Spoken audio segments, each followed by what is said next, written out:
Humans, we're a messy but lovable bunch. We're naturally pack animals, so we congregate in communities for our mutual benefit, but not always with the desired results. The people you'll see on my slides represent some community change agents that I observe and work with here in Waterville and elsewhere. That's Emily. And the signs and symbols of life and health in a community, rippling outward. Tony Shea, the Zappos guy, who is doing revitalization work in downtown Las Vegas, and he's a teacher of corporate culture and change and work-life integration. He shared that happiness is measurable.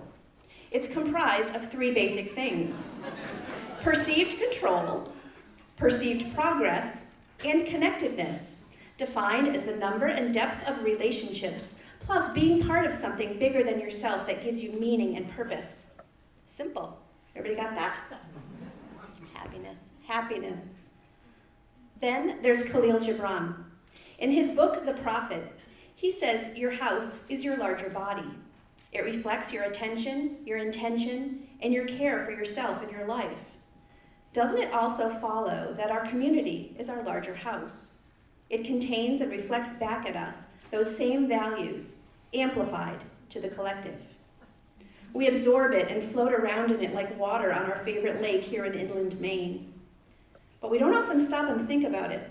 What's the nature of that water? Murky or clear? What else swims as we swim? How is it for them? Could my own swimming and enjoyment of this experience also help improve the water for everyone's health? And how about where we are in this place, called Waterville? Is it conducive to our happiness, the happiness of others?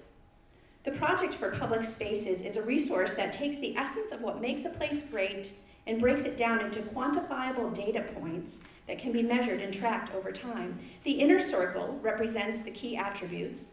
The middle ring are the intangibles that inform those attributes, and the outer ring are those measurements that we can use to see if we're on the right track. One of the things that has also been measured, interestingly enough, is that human beings as a species naturally and more peacefully congregate where there's water that they can touch. They're more affectionate. So in addition to the Kennebec, what else are we swimming in?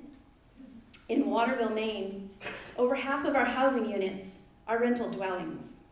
We have a daily influx of over 1,000 working people who live out their leisure time somewhere else. In both scenarios, there's pretty low attachment to place for us.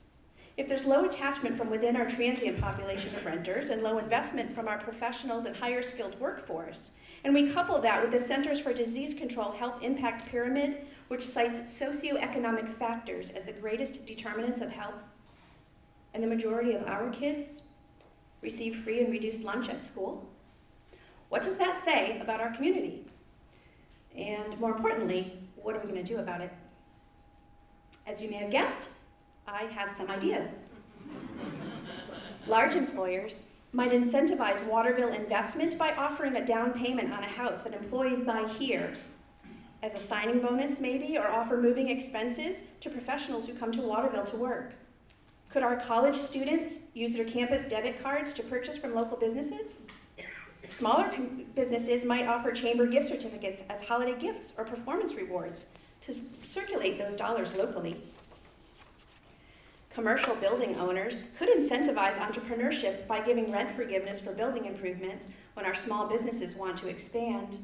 Restaurants could purchase from local farmers, and those community members most concerned with high-quality organic nutrition can purchase food shares for the entire growing season using the CSA, or Community Supported Agriculture model, giving local farmers and small-scale food producers a steady and predictable source of income.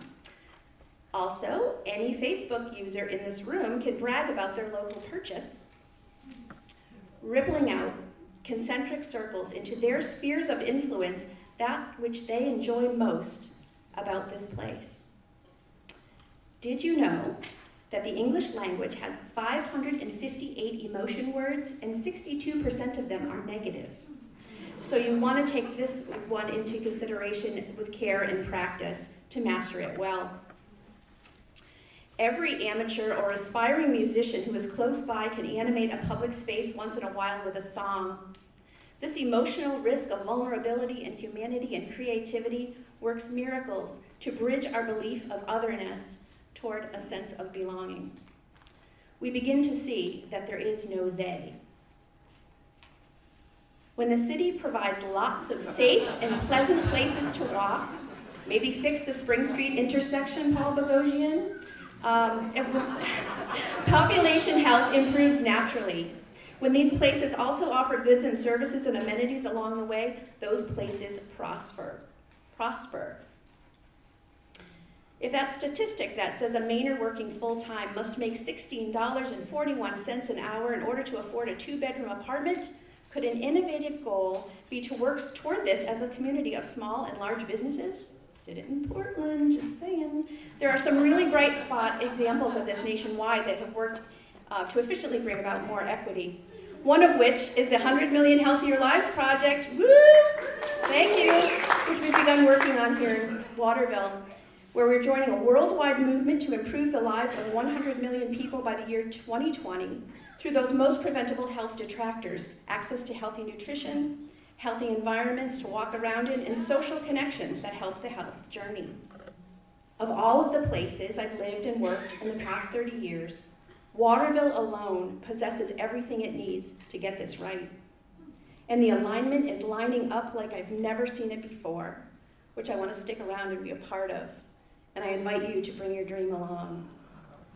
One of my personal dreams is to see a Vespa dealership open up in Waterville so I can buy a red scooter and we can have the scooter driving capital in Maine.